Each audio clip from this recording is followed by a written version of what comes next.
महाराज जी के आज के विशेषांक में रक्षा सूत्र परिवार के सभी सदस्यों का हार्दिक स्वागत है। बाबा जी के भक्तों को राम राम। आनंद से जोड़ना होगा जिनका वे वर्णन कर रहे हैं। आपको अपने मन में वह दृष्टि बनानी होगी। मुझे एक भक्त याद हैं जो महाराज जी के लिए गा रहे थे और महाराज जी गंभीरता से सुन रहे थे। गायक गाते गाते समाधि में चला गया। भगवान में अवशोषित होने की स्थिति, क्योंकि वह महाराज जी में उस भगवान की सुंदरता को देख रहा था जिसके बारे में वह भजन गा रहा था।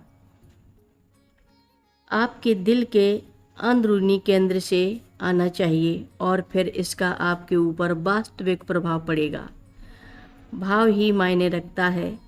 यह पूरी तरह से भगवान की ओर जाना चाहिए, बिना यह चिंता किए कि आप कैसे लगते हैं। भगवान के लिए भजन गाते समय आपका सारा अस्तित्व बदल सकता है। एक बार महाराज जी अपने कार्यालय में कैची में थे और मैं लक्ष्मी नारायण मंदिर के पास गा रहा था। यह कृष्ण जी का जन्मदिन था। जन्माष्टमी पर महाराज जी किसी भक्त के साथ बात कर रहे और साथ ही उस भजन को सुनते रहे। एक सिद्ध के पास एक ही समय में कई चीज़ें करने की शक्ति होती है। वह इस दुनिया में है लेकिन इन सभी चीज़ों से ऊपर है। मैं अपना सारा समय महाराज जी के साथ बिताता था। मैं उनकी गोद में एक बिगड़ैल बच्चे की तरह था और मैं स्वतंत्रता लेता था, क्रोधित, उदास या जिद्दी होता था जब वह किसी अनुरोध को अस्वीकार करते थे, लेकिन बाबा जी मुझे क्षमा कर देते थे। जब कोई उनसे मिलना चाहता था और अगर उन्होंने उसे देखने से इनकार कर दिया तो मैं फिर से क्रोधित, उदास हो जाता था। बाबा जी दर्शन क्यों देने से इनकार कर रहे हैं? कभी कभी बच्चे की तरह और उदास होना बहुत उपयोगी था। जैसे जब जिम, जेफ और डैन अमेरिका से आना चाहते थे तब वह तीनों रामेश्वर दास, कृष्ण दास और जगन्नाथ दास ने 1970 में पत्र लिखकर महाराज जी से मिलने की अनुमति मांगी। तो मैंने उन पत्रों को प्राप्त किया और महाराज जी को दिया। मैंने समझाया कि ये रामदास के छात्र हैं, लेकिन महाराज जी ने कहा कि नहीं, वे नहीं आ सकते हैं यहाँ। मैं महाराज जी को सेब के टुकड़े खिला रहा था, लेकिन मैंने उन्हें रख दिया, दूर देखा और उदास हो गया। वह पूछते रहे, क्या गलत है, क्या गलत है? मैं ऊपर नहीं देखूंगा। अंत में उन्होंने कहा, ठीक है, जो चाहो वो बताओ। इसके तुरंत बाद तीनों नैनीताल पहुँचे और पश्चिमी लोगों का आगमन शुरू हुआ। मेरा महाराज जी के लिए प्रेम हमेशा निस्वार्थ नहीं था।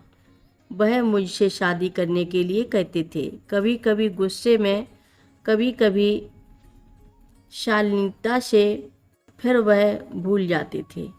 इन सिद्धों के तरीके अप्रत्याशित हैं। कभी कभी कहते थे, शादी मत करो। ठीक है महाराज जी। ऐसी चीज़ें होती रहीं, इतनी सारी लीलाएं। एक दिन शाम के समय महाराज जी ऑफिस रूम में तख्त पर लेटे हुए थे और मैं वहाँ चुपचाप बैठा था। इसी बीच सिद्धि माँ आई। वह सोच रही होंगी कि महाराज जी मुझे शादी करने के लिए जोर दे रहे हैं। भले ही हम इसके बारे में बात नहीं कर रहे थे, बिना किसी संदर्भ के उन्होंने महाराज जी से बोलना शुरू किया, क्यों आप केके को शादी करने के लिए मजबूर कर रहे हैं? अगर वह नहीं चाहता है।